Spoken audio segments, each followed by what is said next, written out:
Hello, survivors.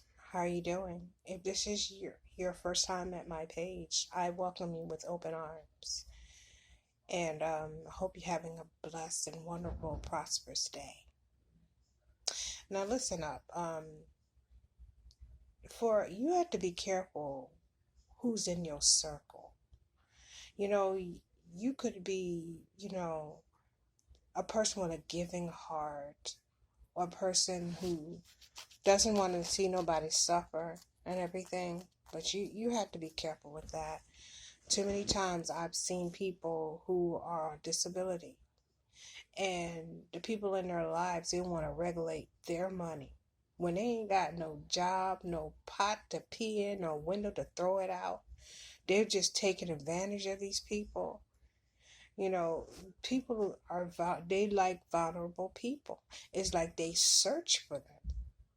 You know what, this year, we're coming in a time where it's winter time, and the opportunists are out here. They are out here. You got people who's looking for people for money to buy, for something that'll suit them. You got people coming with STDs because they itching and they're looking for somebody to dump their itching on. You got people who's just using their children for other people's resources. You have it all. You have people who's just pretending to, that they're broke down and disgusted, knowing that they have other intentions. You got people who want to fake love people, and it ain't real. Oh my God! And don't get me started. Oh my God! On people who want to sleep with other people's men or women or whatever it is. Oh my God. Don't you know that's how STDs get started?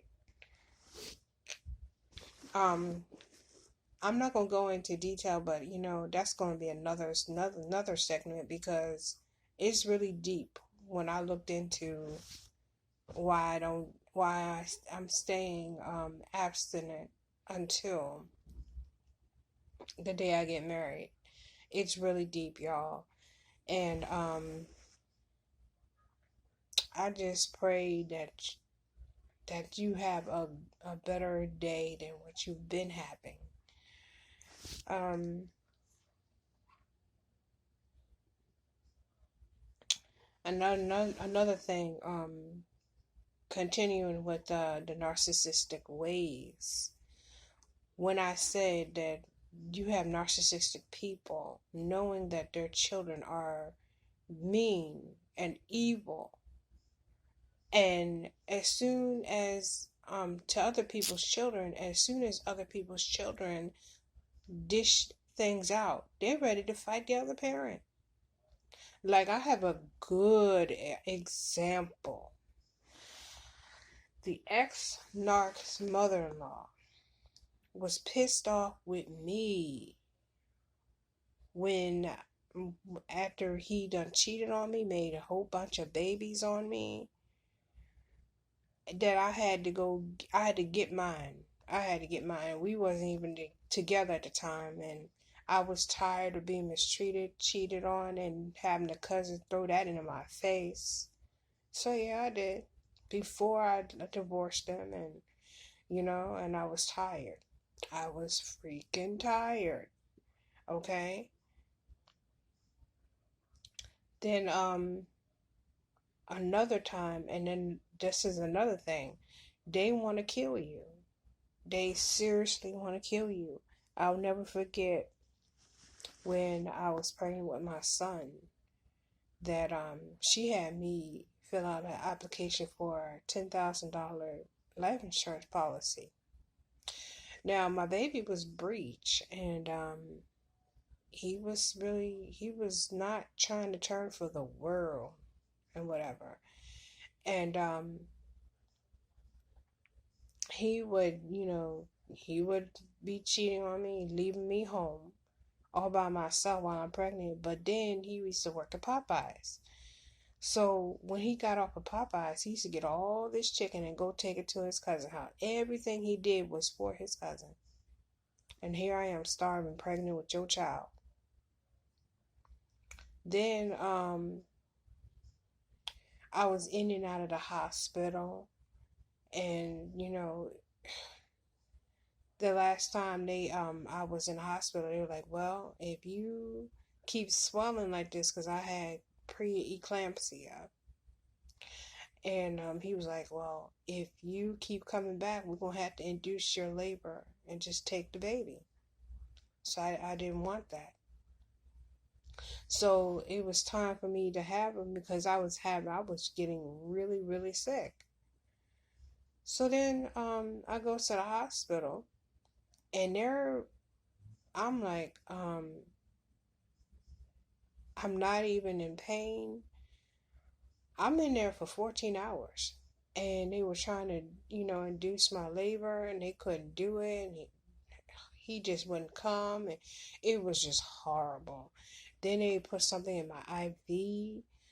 Then I just zonked out. Next thing I know, I'm saying I'm seeing pink elephants, and I can't move them. I don't know what drug they put in my IV, but I was feeling good that time. Never did drugs in my life, and it was crazy. So then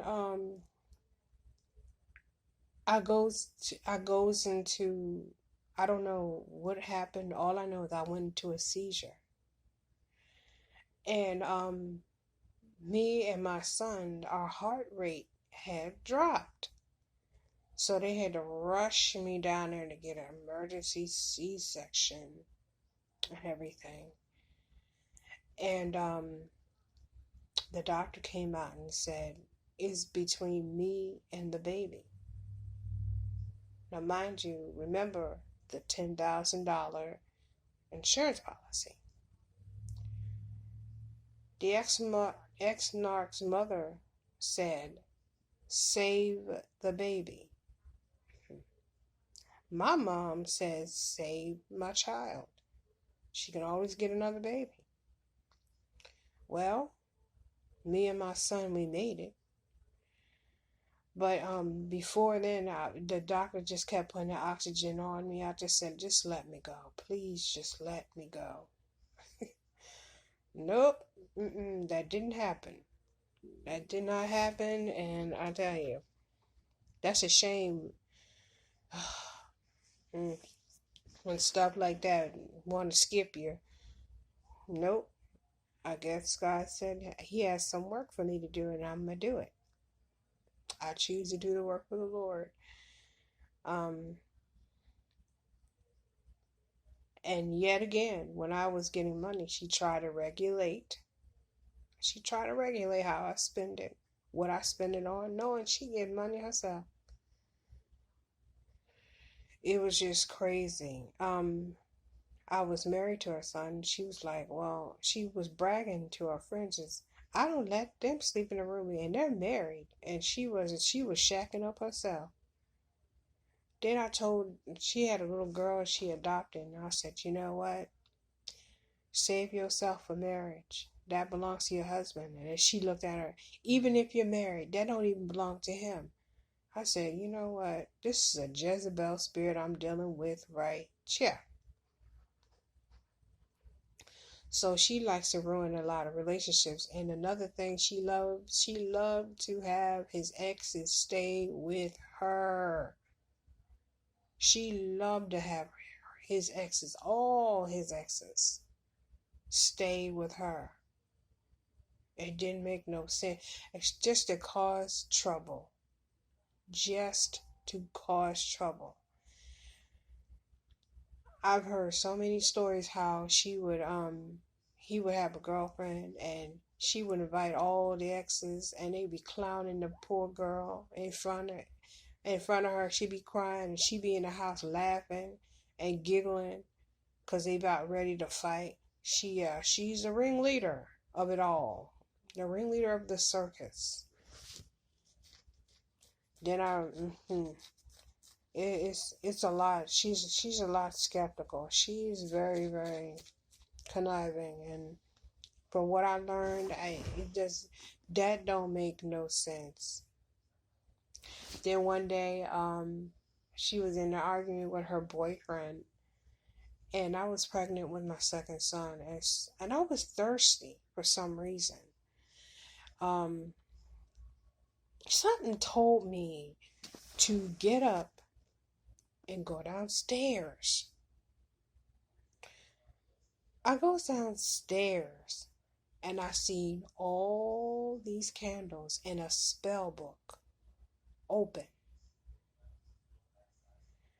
That woke me up real quick. I said, oh no, no, no.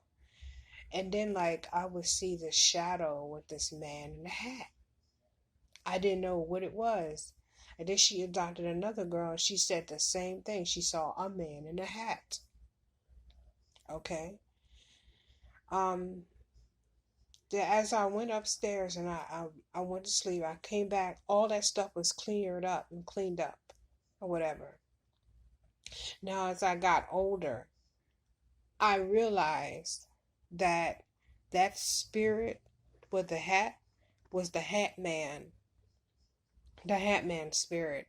And it comes from when people are doing black magic, your some type of divination, like voodoo or whatever. She was into that because her bloodline was into that. That's a wicked curse. Yeah. So sometimes I would, just go away, and then for some reason she would try to lure me back. I didn't know that's what it was. It was witchcraft. Okay. Everybody that she took care of has died in her house. Yes. She was very wicked and always liked to play victim. Then she was stalking my son. She ain't seen my son in years, and then had the nerve to say she wished she took them. And she was plotting that too. Like one day, we were going to see their father in jail. Okay, I don't know why. And she was ironing something, and she put the iron up so he wouldn't touch it. So she told her boyfriend, do not put it down because it's still hot.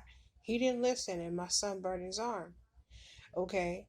So then when his father said, what happened? I said, this is what happened. And I told my truth. Okay, my mom comes down, right? She kept getting an attitude, walking back and forth, huffing and puffing, like a big bad wolf, with a excruciating voice. I cannot make this up. Her voice was like high pitched. Oh my God.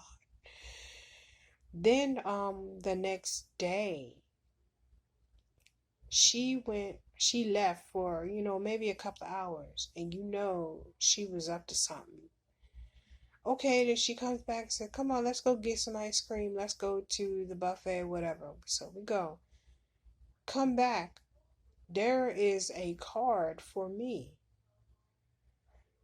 So then I talked to the lady. The lady comes and she was like, so I hear that you burnt your son, and he had a dirty t-shirt and everything. Knowing that I always kept my sons clean, gave him like little baths, put a little oil on him and whatever, make him smell good and whatever.